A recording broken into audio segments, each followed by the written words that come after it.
Sometimes, change doesn't arrive in thunder or fire.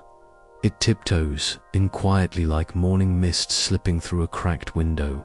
You don't even notice the moment it begins. Not at first. Emma had once believed that the biggest shifts in life came with decisions, sharp ones, spoken aloud with purpose. But when her son, Jamie, turned 2 and still hadn't said a single word, life shifted without any fanfare at all. No diagnosis. That was the hardest part. The pediatrician had tilted his head, tapped his pen, and finally said only, "Let's wait a little longer." They waited for weeks, then months. Waited for a sound, a syllable, any sign that the world inside Jamie's soft eyes might pour outward. Jamie didn't cry much. He didn't babble, didn't point, didn't echo the way other children did.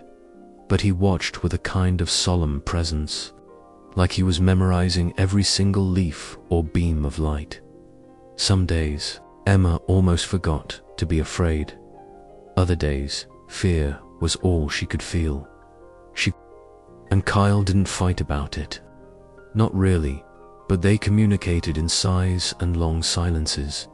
Every breakfast was an act of hope. Folded into routine porridge, stirred. A cup placed a certain way, a touch to Jamie's hair. They spoke less to each other, more to the void. "Maybe he's just taking his time," Kyle would say, not quite looking up. Emma would nod, even if the words felt like paper trying to hold up a stone.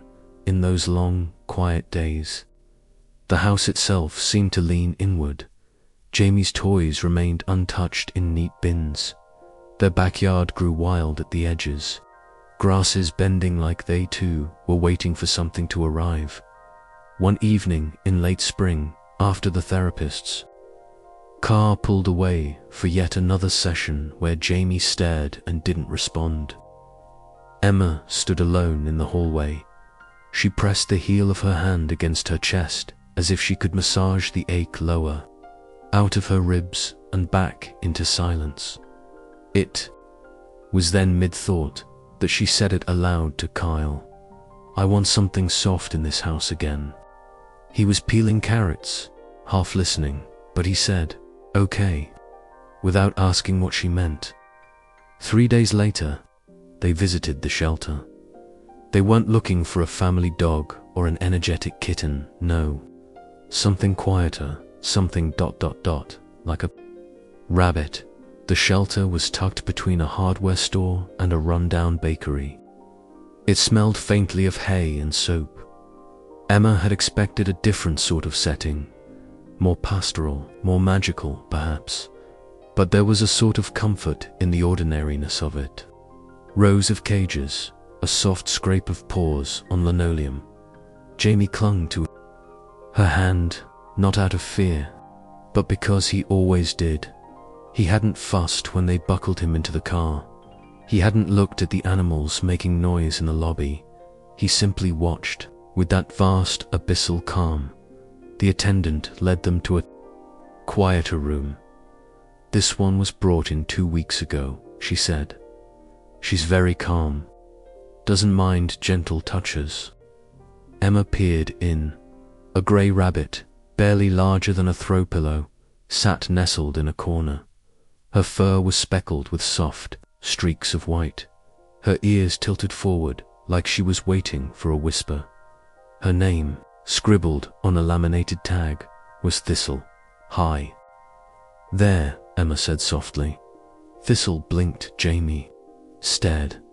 The attendant opened the cage door, slowly, carefully. It wasn't what happened next that surprised. It was what didn single quotes. Jamie didn't turn away, didn't tighten his grip.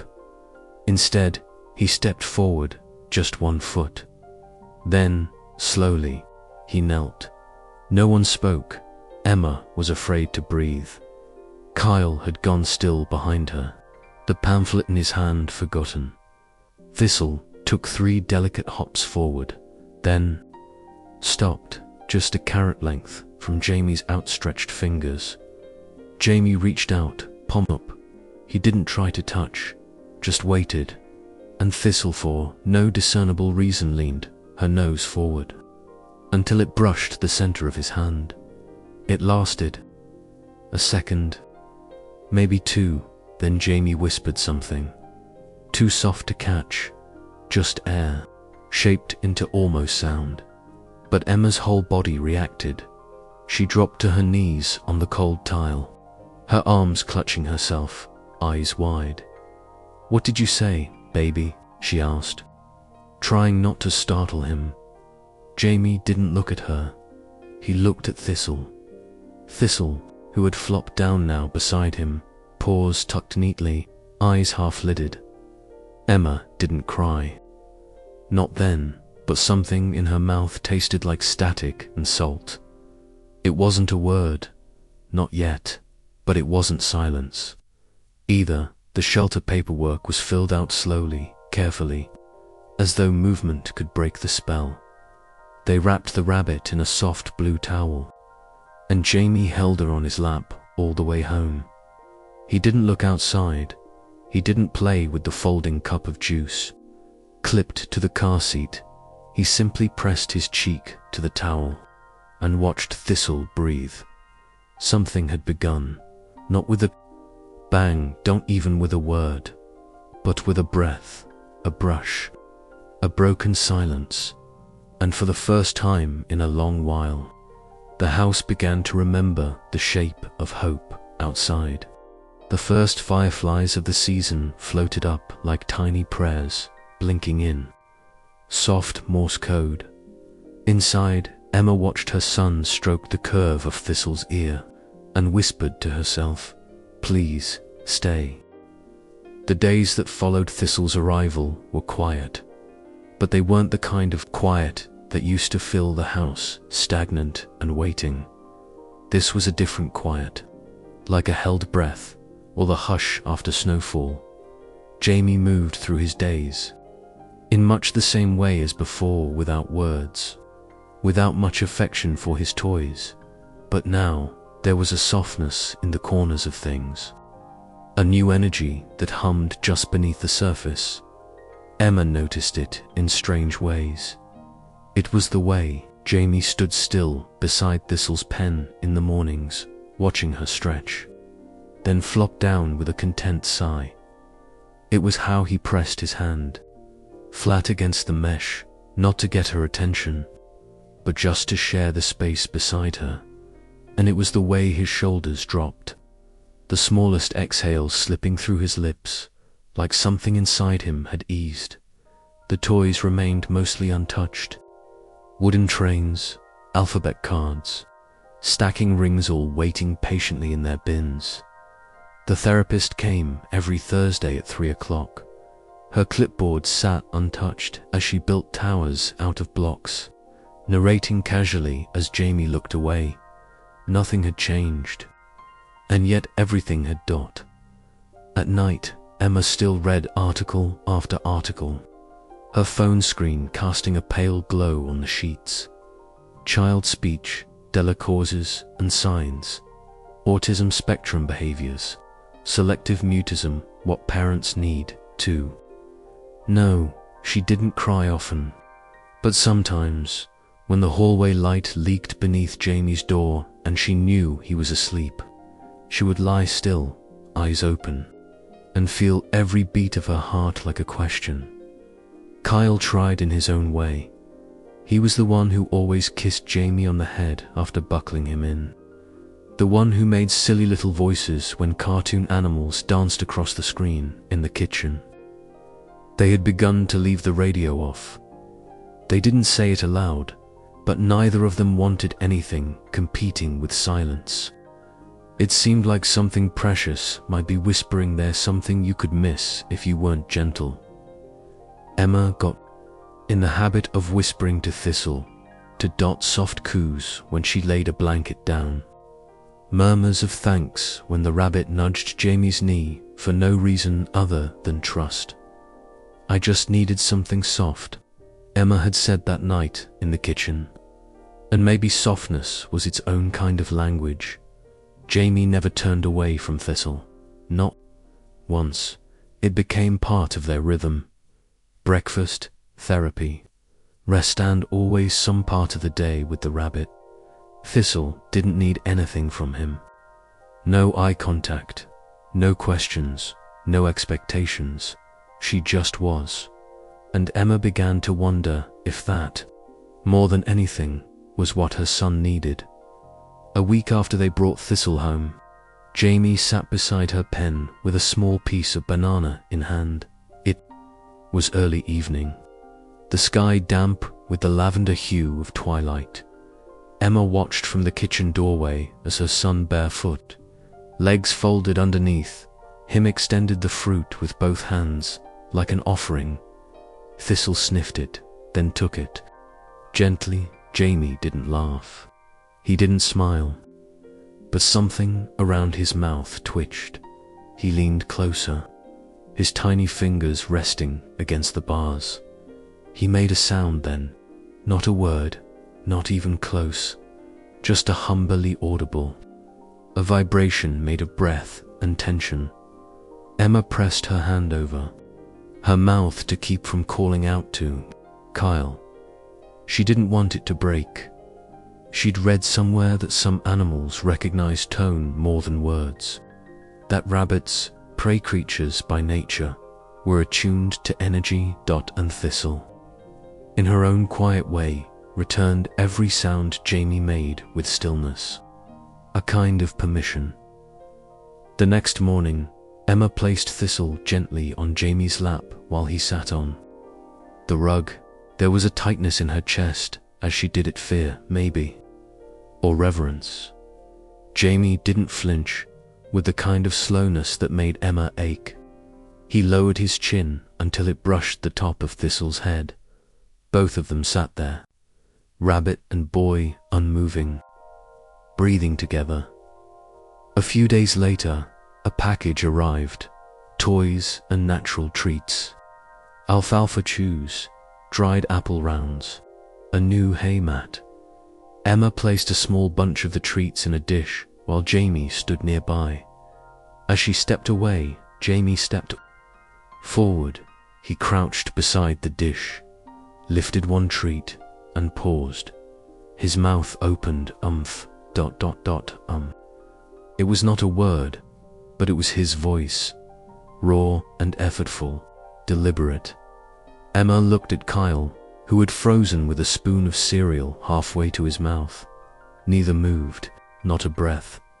Jamie looked at Thistle, who munched contentedly, then at Emma.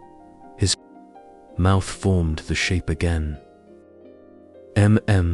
It was the same sound he made when Thistle took food the night before. Emma knelt quietly beside him. "You want to feed her?" she murmured. Jamie didn't respond, not verbally, but he extended the treat and Thistle took it gently from his fingers. That night, Emma stood in the hallway long after Jamie had fallen asleep. His soft exhale sounded lighter than it had in months. Kyle joined her in the dark, arms crossed loosely. He made a sound. He whispered. Emma nodded. But more than that, what Jamie had done was try. And in their home, where hope had been hanging by threads, a single sound, not even a word, felt like the world cracking open. It began with morning, quiet against, slanting across the rug where Jamie sat cross-legged, watching Thistle nibble on dried mint. He didn't speak, not yet, but Emma noticed him holding a slice of apple with both hands, inching it forward like a secret. When Thistle took it, he smiled. It was a brief flicker of joy, but unmistakably real. A few minutes later, Jamie began to hum, soft, like wind nudging a curtain. One long note, then another, rising and falling with an odd rhythm, like he was singing a lullaby only Thistle could understand. Emma didn't speak, didn't move. She stood behind the doorframe until her knees ached. Later, she tried to explain it to Kyle. "It's not just the sound, she whispered. It's that he's directing it toward her, like it means something. Kyle nodded slowly, the way people do when they're scared to put hope into words. By that Friday, a new habit had formed. After lunch, Jamie would crawl to where Thistle lay dozing in the sun. He wouldn't pet her not at first.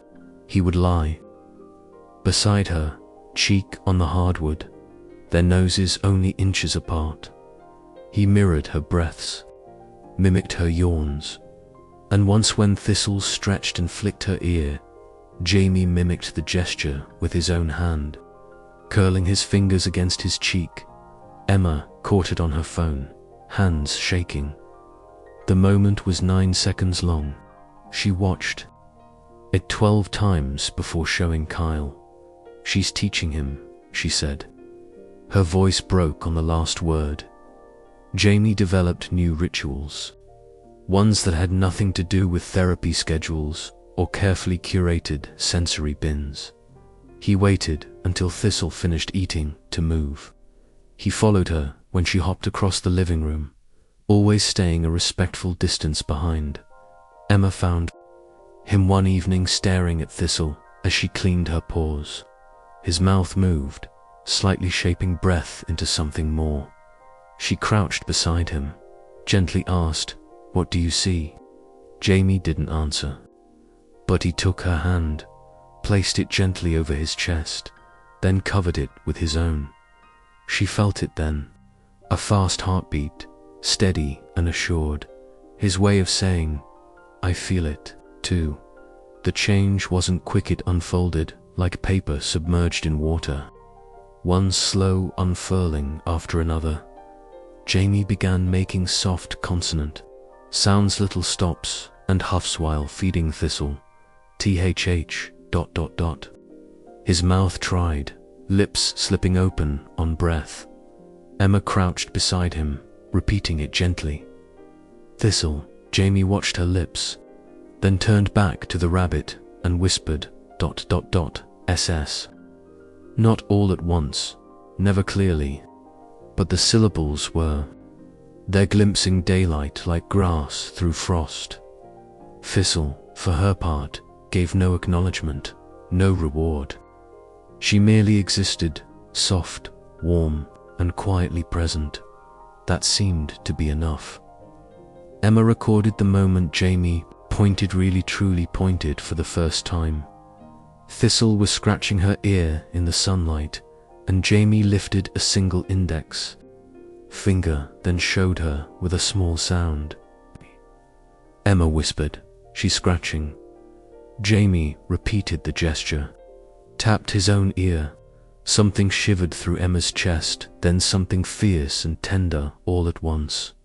When the therapist came that week, Emma played the video twice. His first real communicative gesture. The therapist murmured, eyes shining, "That's connection, that's expression." She revised her notes, added stars in the margins. One morning, Thistle thumped her foot, a quick drumming against the floor alert, but not afraid. Jamie froze, watched, then, a moment later, brought his heel down on the rug with a soft, deliberate pat. "Thump," Emma said quietly, waiting. Jamie repeated the motion, again, and then barely audible. His lips moved, THHHH. His voice was breath and effort, shaped with care. Emma didn't cheer, didn't gasp. She just placed a hand on his back and said, "Yes, that's it, that's your sound." He didn't smile, but he leaned into her touch. Later that week, Emma found her son sitting in his blanket fort with Thistle inside. The rabbit had discovered her way past the flaps and now lay curled on an old pillow. Jamie was whispering. Emma got as close as she dared and listened. THSS ... He breathed. Then, snack. It barely formed, fractured and halting, but the meaning was there. Emma's hand flew to her mouth, She didn't know if she was going to cry or laugh or simply collapse into the doorway. When she caught Kyle later that night, she murmured, "He made a sentence." Kyle blinked, stunned. A whole sentence. Emma nodded through tears. 2 small pieces, but yes, a sentence made of hope. The therapist nearly wept when she heard it. She knelt beside Jamie and asked, "Can Thistle come here, too?" Jamie's hand touched the rug beside him. "Here," he said. Simply, he placed a toy banana under the folding chair where Thistle often sat. Everyone in the room went still, and for a moment, there was no diagnosis, no waiting room questions, no graphs or forms, only a little boy with his first question, and a rabbit who answered not with words, but with presence. Weeks passed slowly, layered in morning light and quiet rituals. Jamie grew more precise with his motions, more deliberate with his sounds, as if language itself was something buried just beneath his breath, waiting to rise. He didn't say rabbit. Not once, but when Thistle thumped her foot, Jamie mimicked her, not just in sound, but in energy, thumping the carpet gently, grinning when he caught the rhythm. Sometimes it looked like theater, Thistle twitching her nose, Jamie doing the same. An instant later, sometimes it was intuition, Jamie offering her breakfast before his own, unprompted, waiting until she nosed the bowl before taking his first bite. Emma began to see it for what it was, not mimicry, but conversation, a language, built not from grammar, but emotion, a vocabulary of soft tones and mirrored moments. He began to assign meaning, fragile, tentative meanings.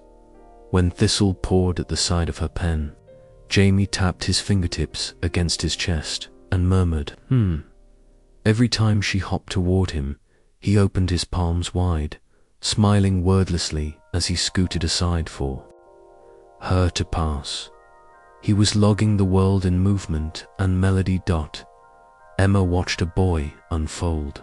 One day, Thistle pushed open a door left ajar and entered the hallway. Jamie followed.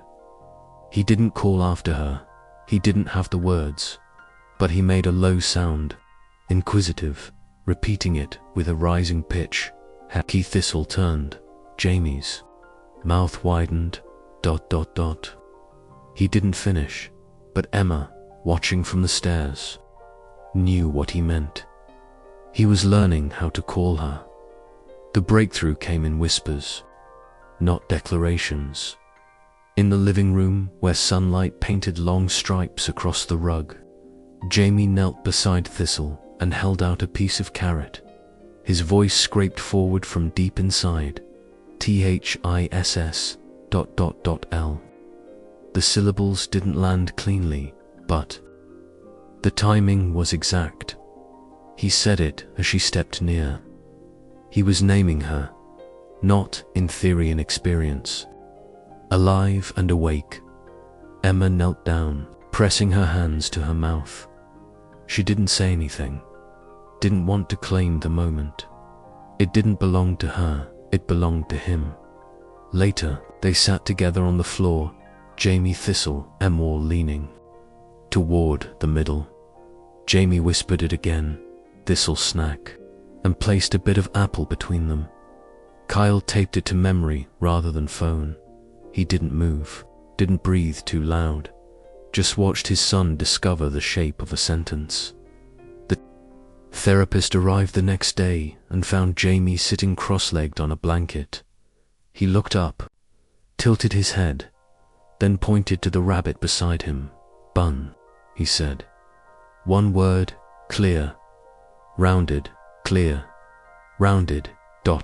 Emma blinked, stunned. Did you hear? The therapist's eyes filled almost instantly. She lowered herself slowly to Jamie's level. Bun, he said again. Confidently, he didn't look around for approval. He looked at Thistle. as though saying it made the world more real. Emma began keeping a small journal each morning. She noted any new sounds, any attempts. She charted the direction of Jamie's gaze during those whispers, recorded the words he tried, the shapes of his mouth. It became less of a data log and more of a love letter to her son's voice. To its emerging edges, she titled the first page, Morning Moments. By the third week, she'd filled 16 entries. One evening, Jamie padded quietly into the kitchen while she prepared dinner. Thistle followed behind him, a side-by-side pair, silent but sure. He tugged lightly on Emma's sleeve, held up a small dish. More, he said. Emma turned. He wasn't speaking to her. He was showing her what he'd used, with Thistle asking for crunchier treats, offering signs before speech. But this time, he'd used the word for her, directed it toward his mother. A bridge formed in one syllable. She lowered to the floor and pulled him close. "You can have anything you want," she whispered, resting her forehead against his. "And everything you need." Some nights, after Jamie was asleep, Emma scrolled through online forums, threads filled with stories on delayed speech, on breakthrough patterns, on the magic of animal-assisted therapy. She didn't always comment, but once she did. A short post, no names. "My son didn't speak until he met a rabbit named Thistle," she wrote, "and now every morning begins with a sentence whispered only between them." Within hours, replies appeared. Strangers thanking her for sharing. Others sharing stories of horses, of dogs, even lizards that helped children grow braver in their own skins. Emma closed her laptop gently and moved down the hall, listening past the door. Jamie's voice was low, lilting, difficult to catch, but steady. She couldn't make out the words, only that they were his, and that he wasn't alone, because someone was always listening. And sometimes that's all it takes. The change was slow, a ripple rather than a wave, but it began to touch every corner of their life. Jamie now greeted each morning beside Thistle's pen. His words, still rare and soft, came easier after sleep. Sometimes it was just a whisper of sound, a syllable half-formed as he placed her water bowl. Sometimes a full word, proudly shaped, snack or hop. Emma started writing them down the moment they left his lips.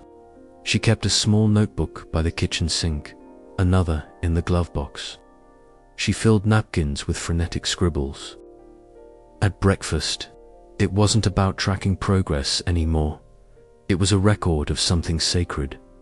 Kyle hadn't realized how much he missed noise until their house started to wake with it again. Not loud, not yet, but alive, like birdsong in a once empty forest. Sometimes at dinner, Jamie would tap the edge of his plate and say, "More." Once, he whispered bun as Thistle napped beneath the table, his eyes bright with a shared secret. Emma nearly dropped her fork the first time he said love. They had been curled up on the floor, her, Jamie, and Thistle, in her usual nook between couch and rug. "Love," he said, one hand resting on Thistle's back. Then again, tiny and deliberate. Emma tried not to weep and nodded.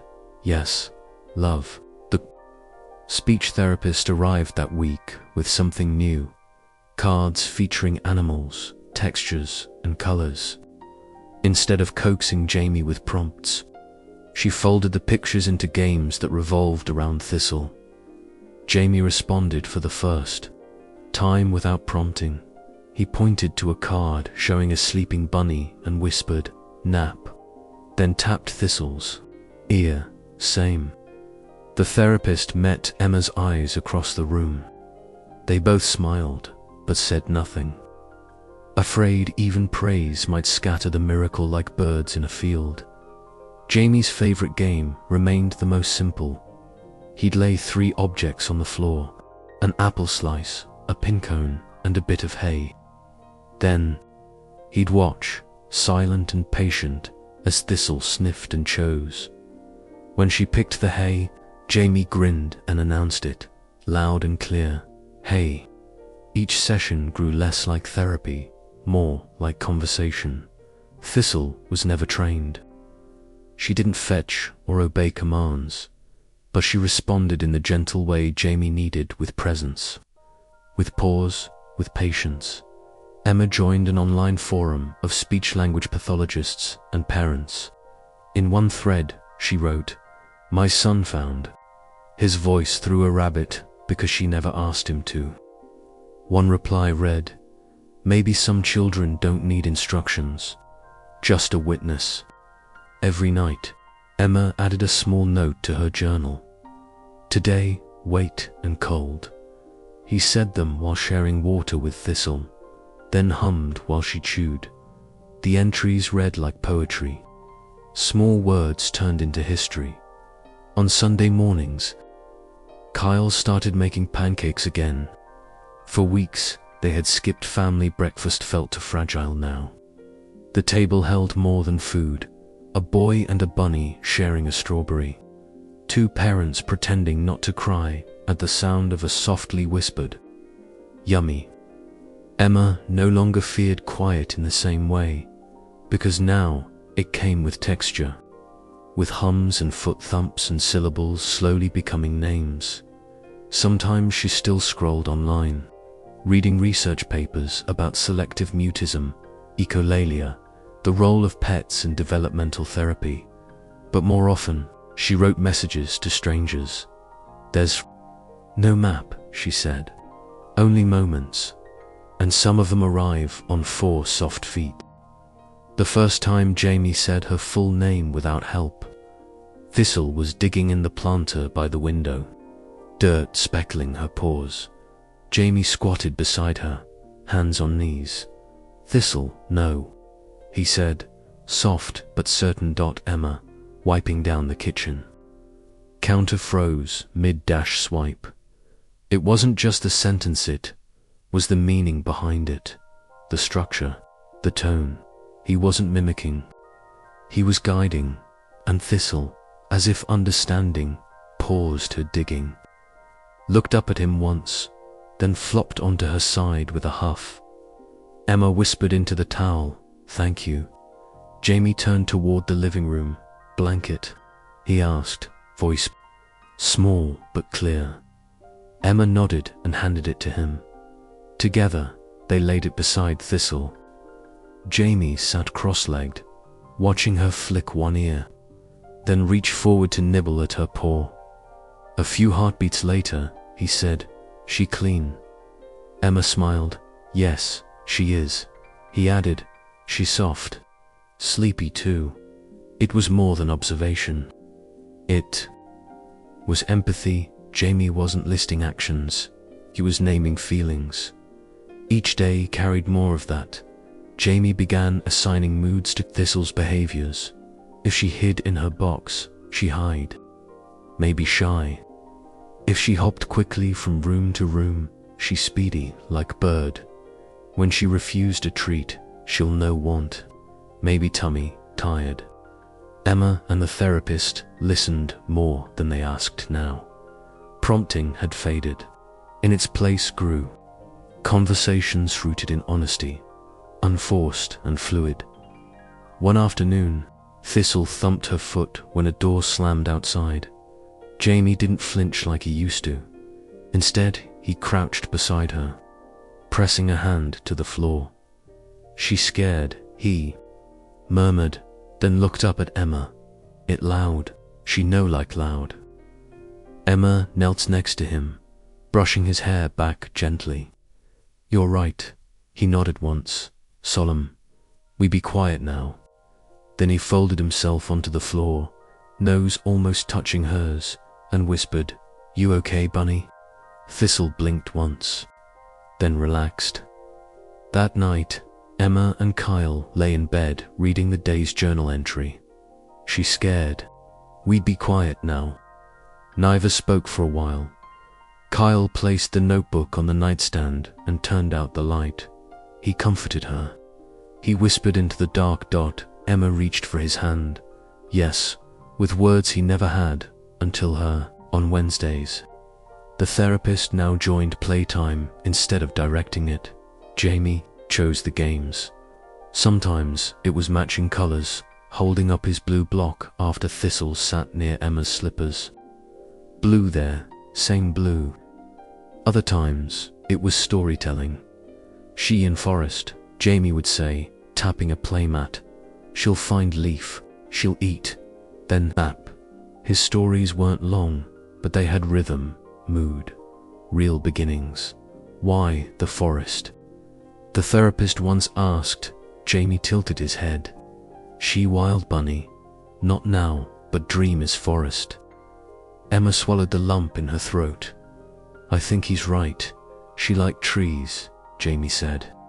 And me. Sometimes, after quiet dinner. Hours, when Jamie sat by the back door while Thistle explored the deck. He'd speak for her. She'll say, thank you, Jamie. Or, she'll say, I love this place. Emma didn't correct him, didn't remind him that rabbits don't talk, because maybe imbued with breath and love and patience, some rabbits do. The therapist gently suggested new tools, feeling cards, shared storybooks, songs with animals. Jamie took to them easily, but always returned to Thistle. Everything made sense in her presence. Language came easier with her beside him. Like she distilled everything, words, emotions, fears into something he could hold. One morning, Emma found Jamie standing in front of the hallway mirror. Thistle tucked in the crook of one arm. He was practicing map, Thistle, nap. Then he caught sight of Emma and grinned. She liked my voice, he said. Emma didn't need to say anything. He was already sure.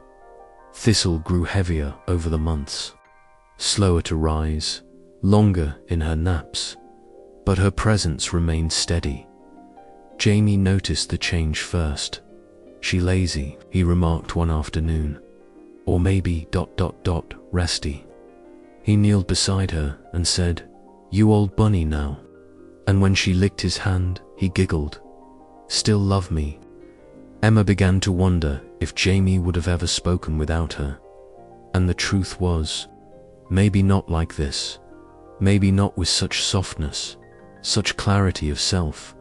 Thistle had never spoken, had never looked him in the eye and named his feelings. She just stayed, and sometimes that was all a heart needed to unfold. Jamie's whisper was the last sound. Emma heard that evening, pressed against Thistle's side, blanket wrapped over both of them. You, my best friend. A pause. My voice came with you. Emma didn't cry. Not right then. She only pressed her hand to the hallway wall and closed her eyes and thanked the quiet that had waited patiently for words to arrive. Jamie was for now. The words came more easily, but still softly, like leaves skimming a pond. Some days he chattered more than others, but his voice had texture now, and rhythm, and a name he always spoke with care. Thistle. She had a wooden hideaway in his room now, a small cedar box with a heart-shaped window carved into the front. Jamie had painted it with streaks of blue and green, and above the door, in crooked letters, he'd written, her home. Each morning began the same way. Jamie would kneel beside the box, tap gently on the sloping roof, and whisper, you. Wake, sleepy bunny. Then listen, watch.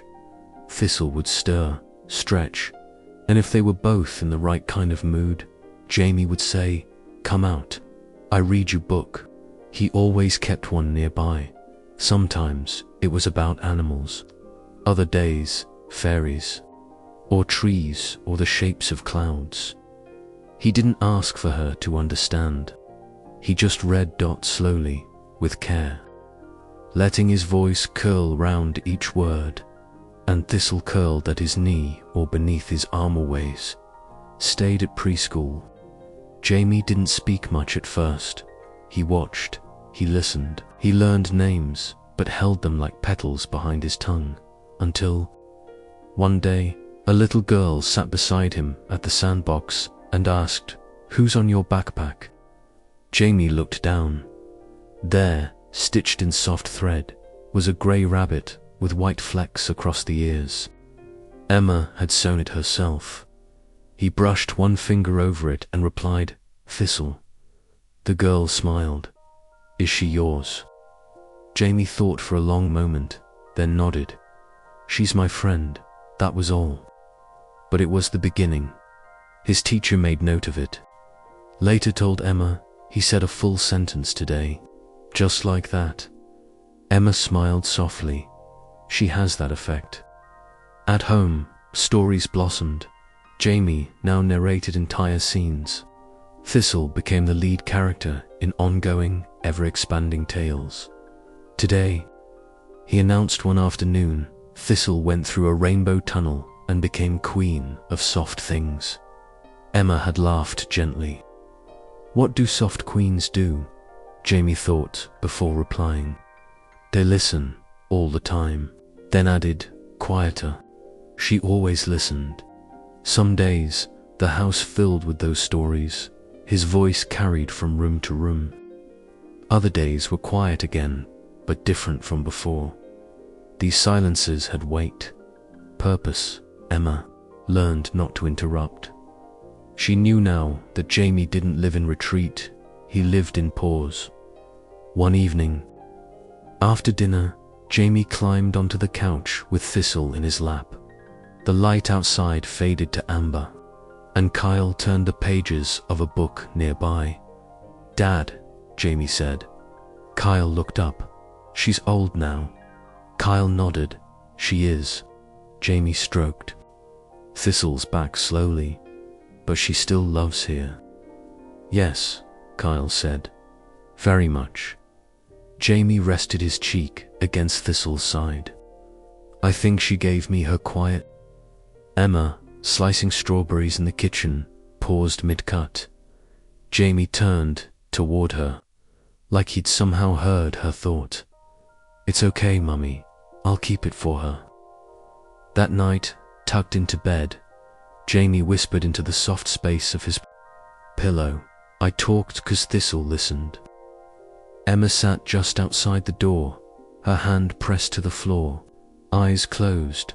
She didn't cry loudly, just let the warmth rise through her ribs and settle into her throat, grateful for how love had taught her son to speak not just in words, but with the whole of his being. Some stories don't end. They just settle into the soft spaces between days, so woven into routine that you stop seeing where they began. That's how it was with Thistle. She was slower now.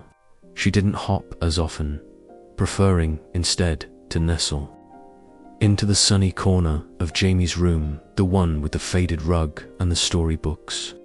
Stacked like towers, Jamie always left the window cracked, no matter the season. "She likes the breeze," he'd say. Jamie, now 5, spoke fully. Not all the time. Not like some kids, but with intention, with meaning. He still whispered when sharing secrets, still paused before every sentence like the words deserved respect. He wrote his first story on a rainy afternoon in March. Emma had given him a journal with a fox on the cover, but he crossed it out and added a circle of scribbles with ears. "That's her," he said. He titled the first page, "The Bunny Who Opened My Words."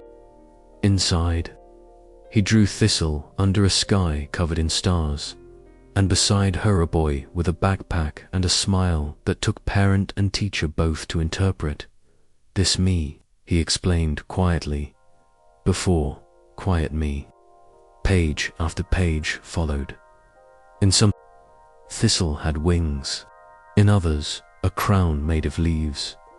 One morning, Emma found a tiny note taped to the rabbit's hideaway box. "Thank you, you're my best story." She folded it gently and tucked it into the back of Jamie's journal. Thistle's breath had grown quieter, shallower. She still responded when Jamie entered the room, a soft eye-opening, a slow turn of the head, but her movements were fewer. She spent days in half-sleep, waking only for food or to tuck herself beneath Jamie's arm when the world got too loud, and Jamie, who once hadn't spoken at all, now sang to her in tones only she knew, no words, just melody, like he remembered how to speak without speaking, too. He wasn't sad then, not yet, just gentle, like he was holding something breakable and still alive. That summer, at the neighborhood book fair, children were allowed to read aloud. Something they'd written. Emma didn't expect Jamie to sign up. He hadn't liked crowds or microphones. But on the last morning, he asked quietly, "Can I show my story?" They brought a copy. His teacher helped him hold it steady, and in front of 20 chairs and 5 folding tables, Jamie stood in sandals too big for him and read. From page 1, "This is Thistle." She didn't talk, but she listened with her whole self, and that made my words come find me. He didn't look up when he finished, just stepped down, hugged the book against his chest, and whispered, "Done." Emma clapped with her hands close to her heart. Kyle wiped his eyes beside her. That night, Thistle didn't move when Jamie placed her on the pillow, but her nose twitched. Barely. Jamie lay beside her, one arm curved protectively behind her back. "You did good," he whispered. "You helped me find my way." Emma stood in the hallway, watching, and didn't ask anything else. In the days that followed, Jamie spoke more of dreams, of stories starting over, of bunnies made of stars and quiet that glows. And one evening, long after bedtime, Emma found a final page in his journal. No drawing, just 7 words, written in his soft, unhurried scrawl. I found love in her listening. Underneath, he'd signed his name twice, once for now, once for before.